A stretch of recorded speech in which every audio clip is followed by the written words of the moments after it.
বলতে পারবে? সেটা কখনোই সম্ভব নয়। বুঝলাম বাঁচলো 100 বছর, বুঝলাম বাঁচলাম 1000 বছর, তার 83টা বছর কোন মানুষের জন্য শোভনীয় নয়।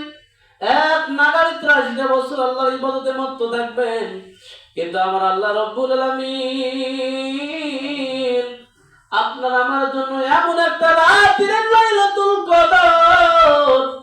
একটা সিজদা দিলে ওই সিজদার সময় যদি লাইলাতুল কদর অবতীর্ণ হয়, আপনি আমি 83টা বছর ধরে সিজদা করলে যে সওয়াব হবে, আমার আল্লাহ আপনার আমার আমল নামায় ঠিক তেমন সওয়াব দেবে ইনশাআল্লাহ। আচ্ছা বলেন, এই রাতটাকে হাসরা করার কথা কথা কোন? আজকে তো আপনাকে বলা হয় লাইলাতুল কদর রাতে আপনাদেরকে 1 লক্ষ টাকা দেওয়া হবে। কয় লক্ষ? আচ্ছা 1 লক্ষ তো অনেকগুলো আছে, তাই না? মাত্র 1000 টাকা দেওয়া হবে। আমার মনে হয় না যে এখানে ছোট থেকে বড় ওই রাতটা যেন মসজিদে পড়ে থাকবেন এমন কেউ নেই।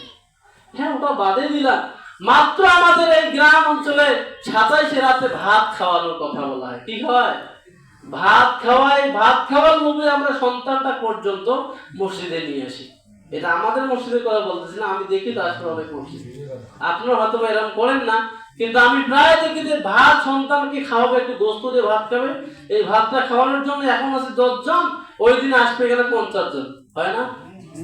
দরকার কি? ওই যে একটু ভাত খাওয়া হবে। কিন্তু যে আল্লাহ রাব্বুল আলামিন একটা রাত দেওয়ার কারণে 83টা বছর আপনারা আমার ইবাদতের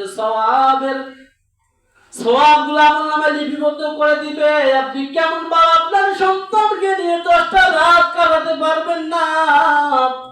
আপনি আমি কেমন মানুষ নিজের আমলের জন্য, নিজের আমল নামার জন্য, নিজের জন্য মাত্র 5টা রাত আমরা জাগ্রত থাকতে পারবো না। যদি এই 5টা রাত আমরা জাগ্রত থাকতে না পারি, মনে রাখবেন এই দুনিয়ার মধ্যে সর্বনিকৃষ্ট মানুষ আপনি আর আমি ছাড়া কেউ নয়। তেমনটা নয়? এমন না ফরমান আমরা নামাজ আদায় করি, তারাবির নামাজ, এখানে দেখা যায় 1 লাইনের বেশি হয় না, সর্বোচ্চ 2 লাইন। আর এতগুলো লোক আপনি শুনতেছেন, এতগুলো লোক আমার এই বয়ানটা শুনলেন। আচ্ছা, আপনার কি মনুষ্যত্ব জাগ্রত বোধ হবে না? আপনাদের কি বোধ শক্তি হবে না? আল্লাহ কি আপনাদেরকে হেদায়েত করবেন না? আল্লাহ আপনাকে জান্নাতে দিতে চান না? এই দুনিয়ার সামান্য সুখের জন্য আপনি আমি কি না করতেছি, একটু চিন্তা করে দেখেন, কি না করতেছি। অথচ এত সুযোগ, এত সুযোগ, জাহান্নাম থেকে মুক্তির একটা পন্থা আল্লাহ পাক আমাদেরকে গোপন রাখেননি। আজকে আপনার আমার এসএসসি পরীক্ষা হবে, পরীক্ষায় যদি বলা হয় যে প্রশ্নটা সরাসরি প্রশ্ন দেওয়া হবে, যদি 5,000 টাকাও দেই, 5,000 টাকা দিয়ে হলে যে প্রশ্ন, 1 লক্ষ টাকা হলে যদি প্রশ্ন কেনা লাগে, সেটা হবে ডাক্তারদের ট্রান্সফার জন্য লক্ষ কোটি কোটি টাকার আর ব্যবসা বাণিজ্য করে না।